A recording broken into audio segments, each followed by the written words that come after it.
Yesu ashimwe, amahoro y'Imana abane namwe. Nitwa Eric Shabandi, umusomyi wa Bibiliya kuri iyi channel ya Bibiliya yanjye. Ndanezerewe cyane kubera ko gahunda twari twihaye yo gusoma Bibiliya buri munsi isa nkaho iri gufata intego, kubera ko twasoje igitabo cya mbere cya Bibiliya cy'Itangiriro.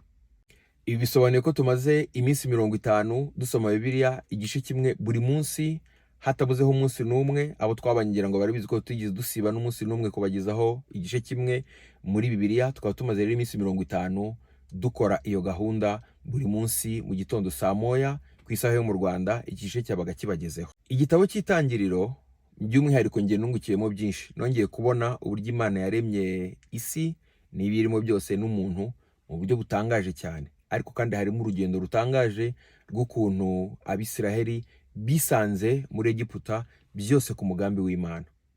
Iyi gahunda yo gusoma Bibiliya nayitekereje by'umwihariko ku giti cyanjye kugira ngo mbigire umwihariko njye soma Bibiliya, ariko nza gutekereza ko hari abandi bishobora gufasha. Ndavuga ngo wasoma ariko nkajya mfata n'ijwi hanyuma nkaryoherereza abantu, kubera ko muri iyi minsi umwanya ni ikibazo.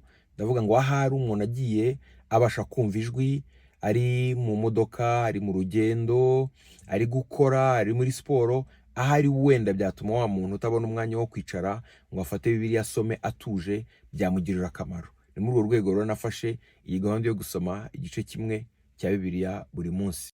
Nyuma rero yo gusoza igitabo cy'Itangiriro, ubu ngubu tugiye gutangira igitabo cyo Kuva. Tuzatangirira ku gice cya mbere cyo mu gitabo cya Kuva, kandi tuzatangira ku wa mbere tariki ya 28 saa moya za mu gitondo nk'uko bisanzwe ku isaha y'i Kigali. Igice cya mbere kizaba kibagezeho. Iki gitabo muri rusange gikubiyemo urugendo rw'Abisiraheli, uburyo bavanywe muri Egiputa nyuma yo gushyirwa mu buretwa bukomeye cyane bwabababaje kugera ku rwego Imana yumvise umubabaro wabo. Niba uri kureba iyi video akaba ari ubwa mbere ugeze kuri iyi channel, ukaba utarasomye cyangwa se tutarajyanye mu rugendo rw'Itangiriro rwose dusoje, humura, nta kibazo. Bibiliya ni ijambo rihoraho, rihora rifite ubuzima, nta bukererwe burimo. Ushobora gufatira aho tugeze ugahera mu Kuva rwose tugakomeza tukajyana, kandi uzunguka. Ntabwo abatangiranye natwe bazunguka kurusha. Bibiliya ihoraho, ihora ifite ubuzima. Dutangirane, duhera ahangaha rwose uhereye.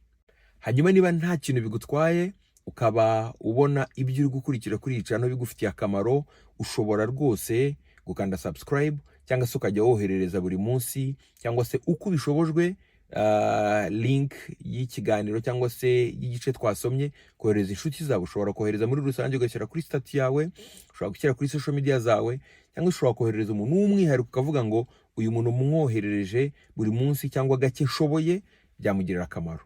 Hanyuma reka mbashimire, Imana yo mu ijuru ibahe umugisha, mbatura ijambo ryo mu Kuva igice cya 14 umurongo wa 14 havuga ngo Uwiteka ari ubarwanirire namwe mwicecekere. Mu byo waba urimo kunyuramo byose, humura, Uwiteka arakurwanirira. Wowe icyo usabwa gusa ni ukumwizera ubundi ukituriza. Imana yo mu ijuru ibahe umugisha.